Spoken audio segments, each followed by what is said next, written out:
भक्तों, ओम नमः शिवाय, श्री शिवाय नमस्तुभ्यं, जय श्री महाकाल। जी हाँ भक्तों, क्या आपका भी जो बच्चा है उसका जो मन है वो पढ़ाई में नहीं लगता? आप लोग उसके पढ़ाई के लिए बहुत ज़्यादा परेशान रहते हैं, बहुत ज़्यादा चिंतित रहते हैं, लेकिन फिर भी जो आपका बच्चा है ना उसका जो मन है वो पढ़ाई में बिल्कुल भी नहीं लगता। आपको समझ में नहीं आ रहा कि आखिर हमारा जो बच्चा है वो पढ़ता क्यों नहीं है। आपने उसके लिए क्या कुछ नहीं किया, बहुत ज़्यादा पैसे खर्च कर दिए स्कूल में, बहुत अच्छा उसको कोचिंग ट्यूशन वगैरह वगैरह हर एक चीज़ की सुख सुविधा दिए हुए हैं, लेकिन फिर भी जो आपका बच्चा है ना उसका जो मन है ना वो पढ़ाई की ओर नहीं लगता। आप लोग बहुत ज़्यादा परेशान रहते हैं कि आखिर हमारा जो बच्चा है वो पढ़ता क्यों नहीं है। हमने तो अपनी तरफ से कोई कसर नहीं छोड़ी, लेकिन फिर भी हमारा जो बच्चा पढ़ता क्यों नहीं है। कृपया करके कोई उपाय बताएं।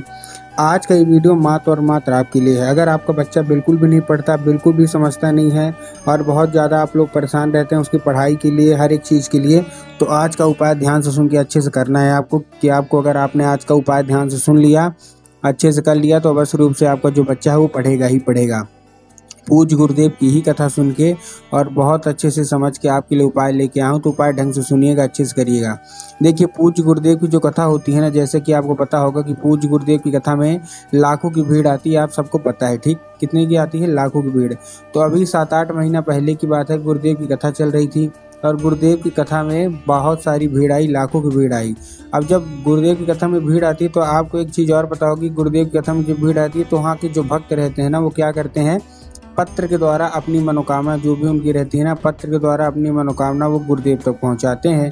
तो अभी गुरुदेव की कथा चली तो वहाँ बहुत सारे भक्त आए, और जब गुरुदेव की कथा में भक्त आए तो उन्होंने क्या किया, पत्र के द्वारा अपनी उनकी जो भी इच्छा थी, जो भी मनोकामना थी ना, वो पत्र के द्वारा गुरुदेव तक पहुँचाई। जब गुरुदेव के पास पत्र पहुँचा और गुरुदेव ने पत्र पढ़ा तो वहाँ उन्होंने देखा कि ज़्यादातर लोग जो माता पिता है ना, उनका केवल और केवल एक ही सवाल है कि गुरुदेव, हमारे बच्चे का मन पढ़ाई में नहीं लगता, कृपया करके कोई उपाय बता दें। हम लोग बहुत ज़्यादा परेशान हैं। जब भी हम उसको पढ़ाने के लिए बैठाते हैं तो वो कहीं खेलने चला जाएगा, कहीं घूमने चले जाएगा, लेकिन पढ़ेगा बिल्कुल भी नहीं। हम बहुत ज़्यादा मेहनत करते हैं उसकी पढ़ाई के लिए, लेकिन फिर भी हमारे बच्चे का जो मन है ना वो पढ़ाई में नहीं लगता। कृपया करके कोई उपाय बता दें। जब गुरुदेव ने ये देखा तब गुरुदेव ने 2 से 3 उपाय बताए और कहा, केवल और केवल ये उपाय कर लेना, तुम्हारा जो भी बच्चा है अवश्य रूप से उसका जो मन है ना वो पढ़ाई की ओर लगेगा ही लगेगा। जब गुरुदेव ने ये उपाय बताया तो लोगों ने जा जाके इस उपाय को घर में करना शुरू कर दिया। अब जैसे ही लोगों ने जा जाके इस उपाय को घर में करना शुरू किया, वही लोग गुरुदेव की कथा में मात्र 1 से 1.5 महीने के बाद वही लोग गुरुदेव की कथा में वापस आए।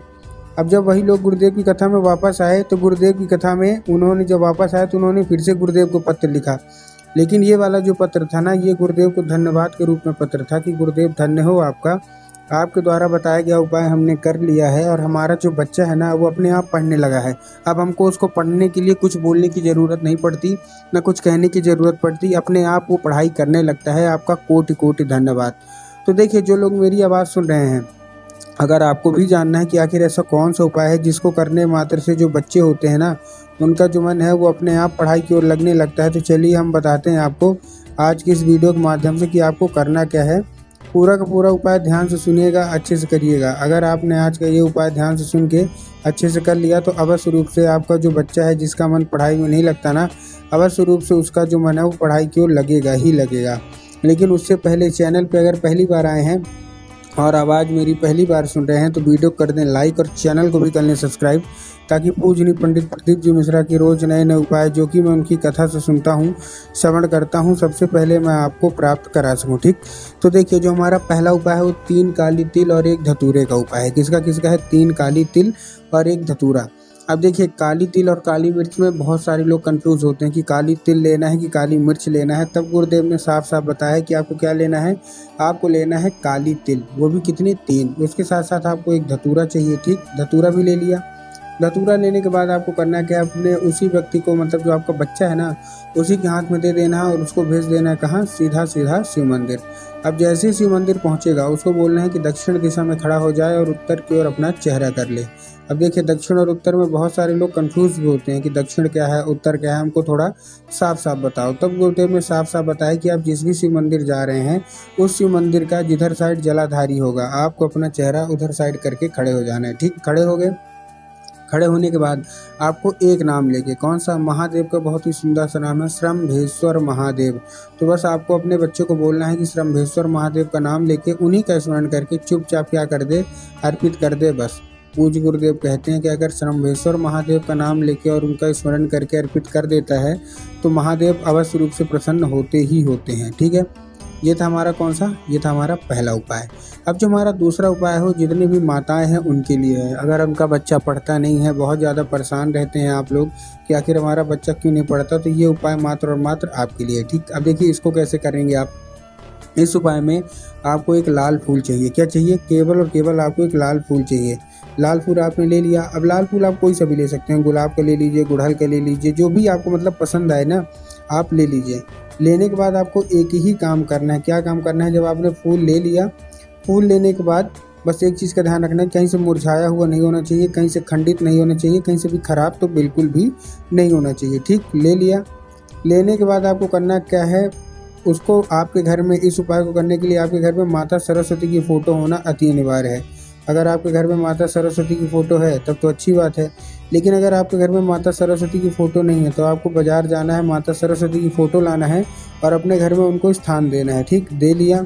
देने के बाद शाम के वक्त जब आपके घर में पूजा पाठ होती है ना, तो आपको क्या करना, वही लाल फूल माता सरस्वती को अर्पित करना और माता से उसको औषधि के रूप में मांगना है कि माता कृपया करके हमको इसको औषधि के रूप में प्रदान करें। अब क्या होगा, अब वो औषधि बन जाएगा। तो बस आपको क्या करना है, उसी रात जब आपका बच्चा खाना पीना खा के अच्छे से सो जाए तो आपको वही लाल फूल उठाना है और अपने बच्चे के माथे पे 2 से 3 बार आपको चुपचाप क्या कर देना है, फेर देना है बस।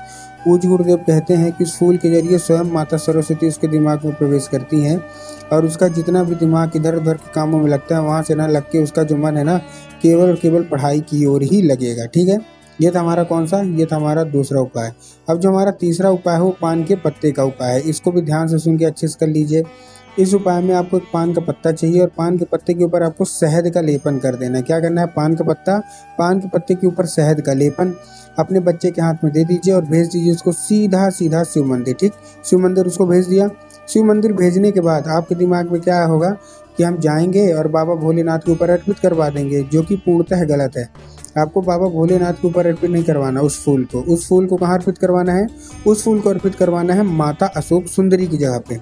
अब देखिए कुछ लोग को पता होता है कि माता अशोक सुंदरी की जगह कहाँ होती है, लेकिन कुछ लोग ऐसे होते हैं जिनको यही नहीं पता कि माता अशोक सुंदरी की जगह कहाँ होती है। तब गुरुदेव ने साफ साफ बताया कि आप जिस भी शिव मंदिर जा रहे हैं उस शिव मंदिर का जो जलाधारी है, जलाधारी के दाएं मतलब राइट साइड में माता अशोक सुंदरी की जगह होती है। तो बस आपको माता अशोक सुंदरी की जगह पे आपको चुपचाप क्या कर देना है, आपको अर्पित कर देना है बस। पूज्य गुरुदेव कहते हैं कि अगर आपने ऐसा कर लिया और माता अशोक सुंदरी प्रसन्न हो गई तो आपके बच्चे का फिर पूरा जिम्मा माता अशोक सुंदरी के ऊपर हो जाता है। माता अशोक सुंदरी आपके बच्चे के ऊपर कृपा करेंगी और आपका बच्चा अवश्य रूप से पढ़ाई की ओर आकर्षित होगा ही होगा। तो उम्मीद करता हूँ आज के जितने भी उपाय बताएं सारे के सारे समझ में आ गए होंगे।